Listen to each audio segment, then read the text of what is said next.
After traveling to almost 50 countries, Tokyo is my new favorite city in the world. I'm so excited to share it with you, so let's waste no time and jump right into number 1, exploring Shinjuku. During my 5 days exploring Tokyo, the Shinjuku neighborhood was by far the most fun and exciting spot I visited. If I could recommend anything to you, you should definitely visit Shinjuku on your first night in Tokyo because that's what I did and it was the perfect start to the trip. I was actually in Japan for 10 days and the first 5 of those I was on a snowboarding trip with my dad, uncle, and brother up north in Hokkaido and it was unbelievable, so I'll be sure to talk about that experience later in this video. For now, you're probably wondering what Shinjuku is all about. Well, it's the entertainment capital of Tokyo and it has been one of the most unique places I have ever been. To get here, I took a 10-minute train ride from my capsule hotel in Shibuya to the Shinjuku train station, which is the world's busiest train station, handling over 3 million passengers every single day. Immediately after leaving the train station, you will be surrounded by endless streets filled with those iconic Tokyo neon lights. The cherry on top was this 3D billboard of a cat just playing around. It was hilarious. The first place we visited in Shinjuku was a place called Omoide Yokocho, also known as Piss Alley. Piss Alley is a maze of narrow alleyways filled with restaurants serving up a famous Japanese street food called yakitori, which are these chicken skewers that are just so delicious. I just love the retro vibe of this alleyway with unique lanterns and lights hanging above you as you squeeze your way through looking into all these hole-in-the-wall restaurants. So you're probably asking yourself, why is this alleyway nicknamed Piss Alley? Well, after World War II, this alley was known to have cheap food and drinks, so lots of people came here, but the one problem, there weren't a lot of bathrooms, so inevitably people had to piss in the alleyway. My brother's been to Tokyo before, so he showed us around a little, but if you want to go with a tour guide and a group of travelers on a food tour of Shinjuku, you could scan this QR code on the screen right here. After Piss Alley, we walked 10 minutes to another maze of alleyways called Golden Guy, which is a collection of over 200 bars that each have their own unique theme. Before we talk about the bars, this is also a great area to get some delicious ramen, so that's exactly what we did. We were recommended a place called Ramen Nagi from our friend Taylor that's been living in Japan for 4 years, and it did not disappoint. Just like Piss Alley, all the restaurants here can only fit 6 to 10 people, so be ready to wait a little bit in line and don't forget to bring cash with you. We waited in this line for around 20 minutes, and when we entered, we walked up these narrow stairs to ramen paradise. Immediately, we ordered our ramen on this old school machine, which was just awesome, and then sat down at a small bar where they served you the most gigantic bowl of ramen. I visited Tokyo in January, so it was pretty chilly at night at around 1 degree Celsius or 35 degrees Fahrenheit for you Americans out there, so this bowl of ramen was the perfect bowl of warmth we needed. This bowl had 2 different types of noodles mixed together, which I absolutely loved, and the spice level couldn't have been more on point. After dinner, we explored the tiny alleyways of bars, and someone invited us into this tiny little place called Open Book, where you are surrounded by bookcases. This place was just so cool inside. We tried some Japanese whiskey and an amazing drink called a sake sour. For those of you that don't know, sake is Japanese rice wine and is brewed just like beer through a process of fermenting rice. It's the national alcoholic drink of Japan, so be sure to try all the different kinds when you come here. Definitely spend some time here and bar hop a little because there's just so much to explore. Now let's move on to number 2, the Tokyo Skytree. With a population of 37 million, Tokyo has the most populated metropolitan area in the entire world, which is something I can't even begin to comprehend. The best way to see this massive city from above is by going up the Tokyo Skytree, which is the tallest tower in the world and the 3rd tallest structure on Earth. It measures 634 meters or 2,080 feet, and the views you get from above are just spectacular. Even though it's one of the busiest times to go, visiting at sunset is a must up here. Tickets are scheduled for certain times throughout the day from 9 a.m. all the way up to 10 p.m. at night, so just pick what works best for you. If you do want to go up for sunset, make sure to book the time slot for 1 hour before the sun actually sets so you have enough time to get up to the top. You can scan this QR code on the screen to book in advance, and make sure to check the weather before booking because you want a really clear day so you have the possibility of seeing Mount Fuji in the distance. Right when I arrived at the base, I was stunned at how massive this tower was and also the amount of people waiting in line for the time slot. I waited around 30 minutes, which wasn't too bad, and then I took the elevator to the first deck, which is 350 meters or more than 1,100 feet high up. I got really lucky because right when I stepped off the elevator at the top, the sun was setting right over Mount Fuji. It was just unbelievable. Even though there's gonna be a ton of people up there, there's more than enough room on this deck because it has these huge windows surrounding you with endless 360-degree views. I really couldn't believe I could see Mount Fuji from up here because it's 106 kilometers away or 65 miles. But what blew my mind even more was how endless Tokyo was in every single direction. Another reason sunset is the perfect time to visit is because you get to see the city in daylight, watch the sunset, and then see the city slowly light up in the night sky. After taking in the views at the 350-meter sky deck, I hopped on the next elevator that took me all the way up to the 450-meter viewpoint. In my opinion, you get the same view on both, and I actually preferred the first deck because it had way more room to take in the views. It's still worth it to visit both though, so maybe take in the sunset at the first deck and then go watch the city light up at night at the second one. Now up next, we have number 3, the Sensoji Temple. The two main religions that are practiced throughout Japan are Shinto and Buddhism, with a lot of Japanese even practicing both. Because Buddhism is so widespread, there are more than 75,000 Buddhist temples scattered all over the country, and you need to visit at least one during your time here. The temple I chose to visit is called Sensoji Temple because it's the oldest and most famous temple in Tokyo, dating back to the year 628, which makes this temple 1,400 years old. This temple was founded in honor of Kannon, which is the Buddhist goddess of mercy, and unlike many other temples, Sensoji is completely free to visit, which is awesome because you could visit any time of day.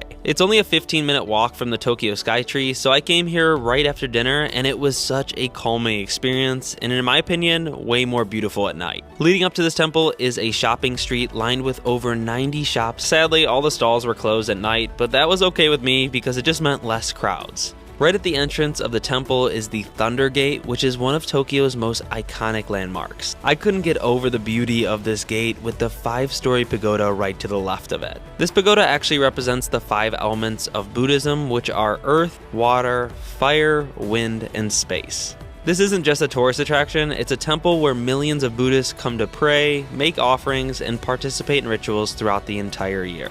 Before leaving the temple, one fun thing you have to do here is get your fortune read. They have all these steel boxes sitting around, so you just walk up and shake it a ton until a wooden stick pops out of the small hole. The stick will have a small number on it, and you will then open up the sliding door that has the number you picked. Inside, you'll pick one piece of paper, which either holds a good fortune or a bad fortune. Luckily, I picked a good fortune, so I kept the paper and took it home with me, but if you get a bad fortune, don't worry, all you have to do is tie the paper to the clothesline and leave your bad luck behind. I really loved going to this temple, especially because it was so close to the Skytree. I couldn't recommend doing it enough. Up next, we have number 4, experiencing a sumo show. Sumo wrestling is Japan's national sport and has been going on for more than 1,500 years. There's only 6 major tournaments that happen during different months of the year, so it's pretty hard to go to a real show during your trip. Thankfully, they have clubs you can go to learn and watch sumo wrestlers, so of course I had to go check it out for myself. I went to the Asakusa Sumo Club for a 2-hour event, and right when I sat down, I was served some ice-cold beer and a hot pot meal while the sumo wrestlers warmed up right in front of me. These 10-year veterans of the sport were absolutely hilarious, and each side of the arena cheered for their specific sumo wrestler the entire time, so it was just so much fun. For the first hour, they are warming up and showing you techniques, but the real fun starts when they go up against each other for 3 rounds. I'm not kidding you, the first smack of their bodies sounds like a bomb going off. It was just unbelievable.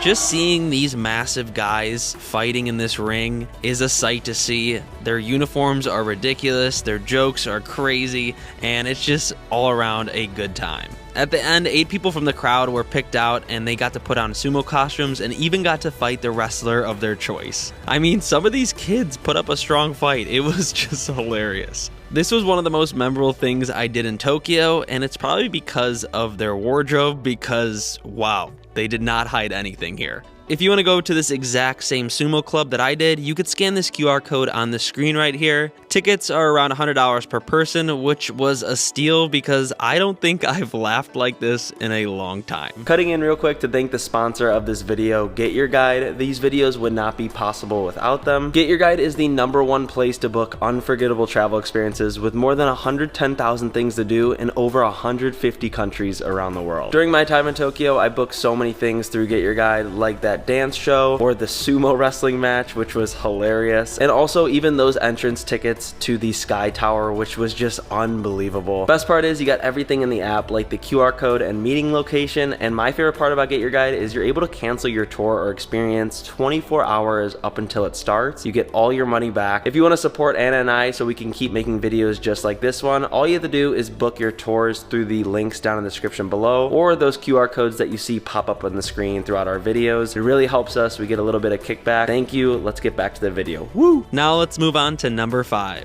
Shibuya. Just like the Shinjuku neighborhood, Shibuya is one of the liveliest places in the entire city and where majority of tourists stay during their time in Tokyo. This is the area I stayed in for 5 nights at a capsule hotel, which is around $100 a night. Japan is notorious for using every inch of space possible, and that's why capsule hotels were created here in 1979, so of course I had to try one out myself. I stayed at a place called the Millennials, and I could not recommend it enough. Even though you get this small little capsule, it was all I needed for the trip because I probably only slept 5 hours a night because I wanted to do as much as possible. Shibuya is home to the iconic Shibuya crossing, where more than 500,000 people walk across every single day, making it the busiest crosswalk in the entire world. The energy here was mind-blowing, and I couldn't believe this many people could cross without hitting each other. This whole area is wild every day, but especially on the weekends where you'll find street performers and customized cars throwing dance parties right in the middle of the road. The Shibuya crossing area will make you feel like you're in a Fast and Furious movie real quick, and it was just amazing to be a part of. It's definitely a sight to see any time of day, but I definitely like the nighttime the most. Basically, everything in Tokyo is more fun at night, so be ready to stay up late.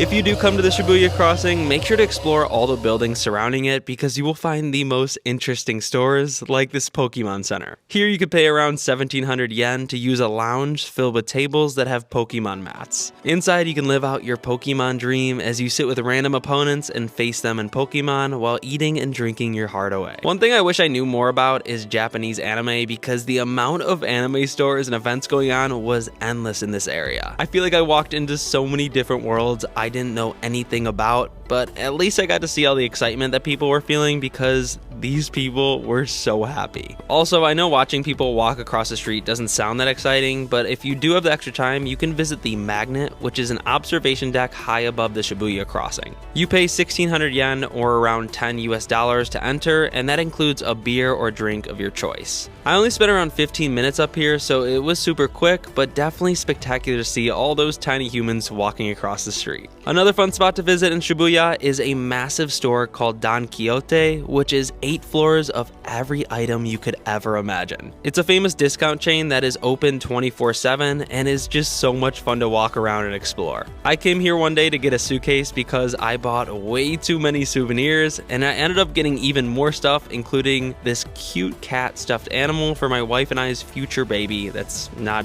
even born yet. Shibuya is filled to the brim with every type of store, restaurant, karaoke bar, and anything else you could think of, so be ready to have no plan and just let the night take you. Up next, we have number 6. Takeshita Street. Right in between Shibuya and Shinjuku is a 350-meter shopping street that is filled to the brim with clothing stores, the most unique food, and even animal cafes, which I don't recommend doing, but more on that later. Before getting to Takeshita Street, my brother showed me a vintage clothing street that was only a 5-minute walk away called Cat Street. This is a perfect spot for those of you that are into vintage clothing of any kind because they seriously have it all here. It was so fun seeing all the stores that were dropping limited edition items because the lines were down the street. People take it really serious here. But if there's one store you need to visit on the street, it's the vintage Ralph Lauren store. It's probably one of the most impressive stores I have ever been in. Everything was such a vibe in here, and you can even customize your clothing if you want. After a minute walk from here, you'll hit Takeshita Street, and this will be another sensory overload moment in Tokyo. There is just so many people and so much going on all around you. The first thing I did here was try a traditional Japanese snack called Ichigo Ame, which is strawberries on a stick that are coated in a thin, crunchy layer of glassy sugar.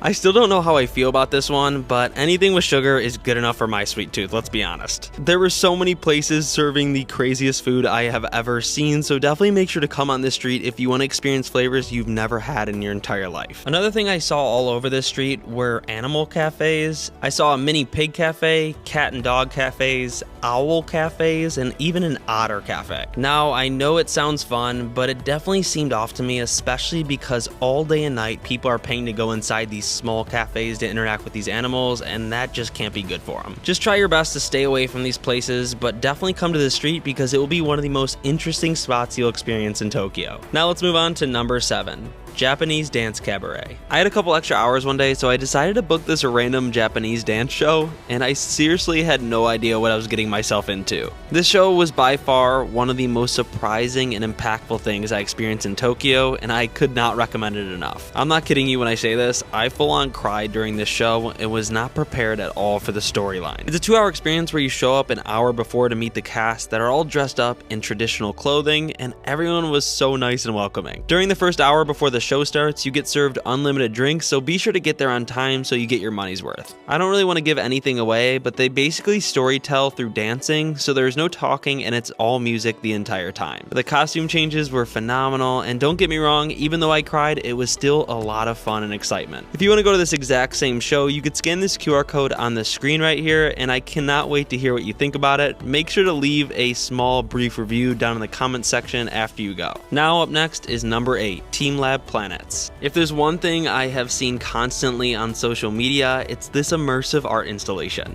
I decided to go at one of the last time slots around 8 p.m. at night, hoping it would be a little less crowded, but I was dead wrong. Of course, it's probably a little less crowded than midday, but I don't want any of you thinking you'll have this place to yourself. It's just too popular now. Make sure to scan the QR code on the screen right here to purchase tickets in advance because they do sell out, and I just want you to get the time slot that you want. There are 3 different sections to explore in this place. You have water, garden, and open air. The first one up for me was water, so you actually have to take off your shoes and put them in a locker because you'll definitely be getting wet throughout this entire time. In this section, you'll walk through dark hallways leading to a waterfall and then enter into a mirrored room filled with water. In this room, lights from above are projecting colorful koi fish swimming all around you, and the mirrors make this room appear so much larger than it actually was, which was super trippy. Next up was the infinite crystal universe, which creates a sensation of floating in space. In my opinion, this was definitely the most impressive room because everything is mirrored and there are thousands of LED light strands hanging from the ceiling and changing color to the music playing. I definitely got lost in this area quite a bit because it was much larger than I thought. There's also this pretty large open space area in here. I can't really explain this room. It was just an extraordinary feeling, and I just hope all of you enjoy it as much as I did. Right after the crystal universe, you head into this room with huge colorful spheres. It was super interesting to duck and crawl around. To be honest, I have never experienced art like this before, but I definitely enjoyed it way more than going to a traditional art museum, that's for sure. Last up was the garden section, starting with an area where you lay on your back and are surrounded by projections of flowers blooming all around you. Right after this was my second favorite room, which is called the floating flower garden. In this room, you are surrounded by over 13,000 real living orchids that are moving up and down as you crouch and walk through. There's actually sensors on the flowers, so when you walk through, the sensors create a bubble of space around you, giving the impression that the flowers are responding to your movements. Even though this place is kind of a tourist trap, it's definitely a must-do because it only takes around 1 to 2 hours, depending how fast you go, and let me tell you, it was all mind-blowing. Now let's move on to number 9, Kappabashi Street. Kappabashi Street, also known as Kitchen Town, is by far the best place to go for souvenirs in all of Tokyo. There are endless stores selling all sorts of kitchenware like sushi rolling mats, high-end pots and pans, and of course, Japanese knives. This street's only a 10-minute walk away from Sensoji Temple, but all the stores close around 6 p.m., so if you're wanting to go to the temple at night, make sure to come to this street beforehand. I went to a place called Suzuki Knife, and right when I walked in, I couldn't believe the amount of different knives on the wall. The guys in here spent 30 minutes explaining all sorts of different styles and price points, which made me super confident and excited about what I picked. You can get a really nice Japanese knife for around $170 US, but they can go all the way up to $5,000, which is so wild to me. I ended up getting a knife for my wife Anna because she is obsessed with cooking, and let me tell you, this knife is unbelievably sharp and beautiful. You can get it engraved here too, which is a great gift option if you're buying for someone else. There are so many different stores lining up the street, so don't feel the need to go to this exact one. You should go look around, talk to the teams, and find a knife at a price point that works for you. This street is also filled with tons of handmade ceramic shops, and you wouldn't believe how amazing some of these pieces were. I actually blame this street for me needing to buy another suitcase because I ended up buying way too many things, but I think I did it because we just moved down to our new home in Florida, so I got a little excited. Huge tip is to bring your passport with you whenever you go shopping around Tokyo, especially on this street. If you bring your passport, you don't need to pay taxes on the things you buy, which ended up saving me hundreds of dollars throughout my trip. Another major tip is to visit this restaurant that I can't pronounce, only a 4-minute walk away from this knife street. You walk in, take off your shoes, and sit on the ground at a table with a hot plate right in the middle. This place has been specializing in okonomiyaki, which is a traditional Japanese pancake that is filled with cabbage, egg, flour, and an assortment of other ingredients based on what you like. I ended up ordering one with scallops, pork, and shrimp, and it was absolutely phenomenal and one of my favorite dishes I had during my 10 days in Japan. They give you a bowl of ingredients and you dump it on the hot plate for 5 minutes on both sides. When it's done cooking, you add some special sauces and a dash of seaweed, and wow, was it delicious. This place has been serving this dish for more than 80 years, and I couldn't recommend eating here enough, especially after all that tiring shopping you did. Now, let's move on to number 10. Sky Lounge Rooftop Bar. Tokyo has so many amazing rooftop bars, you need to at least visit one on your trip. The one I went to was called Sky Lounge Stellar Garden, which had unbeatable panoramic views of the Tokyo Tower and the rest of the city. This is a rooftop lounge on the top floor of the Prince Park Tower Hotel, and all you have to do is show up and you are seated on some comfy couches where you take in the endless views of the city. Next, let's move on to number 11, taking a Mt.Fuji Day Trip. If you have the time, going on a day trip to see Mount Fuji up close and personal is 1000% worth it, but there's one caveat. You should only ever book a day trip if the weather is clear with no clouds or rain. Mount Fuji is notorious for having its own weather pattern, so even if it's a sunny day out, it may still be covered in clouds. That's why I suggest really keeping an eye on the weather, not putting pressure on it, and only go if you have enough time. I want to be clear, the day trip I took to Mount Fuji worked out because we ended up seeing the mountain for more than an hour without clouds, but I think the experience would have sucked if we didn't get to see it at all. If you have the time, I recommend staying out near Mount Fuji for 2 days at some of the awesome hotels in the area and get up early for sunrise, which is the best time to see Mount Fuji without clouds. I ended up hiring a driver from Tokyo for the day, brought some random strangers I met in my capsule hotel, and he took us to a couple different locations surrounding Mount Fuji. It was actually a really fun day because I had no expectations or really knew where we were going at all. It's around a 2-hour drive from Tokyo and a 2-hour drive back, so it ended up being a long 10-hour day. If you want to go on the highest rated day tour from Tokyo, make sure to scan the QR code on the screen right here and book a day that's clear, like I said. No clouds, no rain. One of my favorite stops on this trip was at this shrine in the forest surrounded by the biggest trees I have ever seen in my life. These massive cedar trees are more than 1,000 years old, they're wrapped in bows, and they're there to actually protect the shrine.